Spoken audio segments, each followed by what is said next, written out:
Listen to the story. Skip sat up in bed. He had to get up.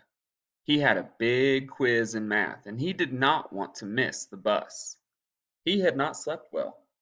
He felt sick, and his skin was hot. He left his quilt on the bed and went to get his mom. Mom had a shock when Skip came in.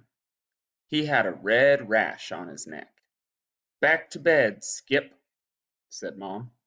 Skip went back and got in bed. Mom came in to check his temp. He was hot. "I did pack your lunch, but I cannot let you go on that bus," said Mom. "You will just have to miss the quiz." Skip slept the rest of the day. Skip had to rest all day. He slept a long time. Mom kept him in bed. She had him drink lots of water. He did not get up to play. The next day, Skip felt the best he had felt in a long time. It was a day off, too. He was glad that there was no class. He had a plan to fill his day with fun. He went out to get on the swing. When he sat on the swing, he felt a sting on his leg. He let out a yell.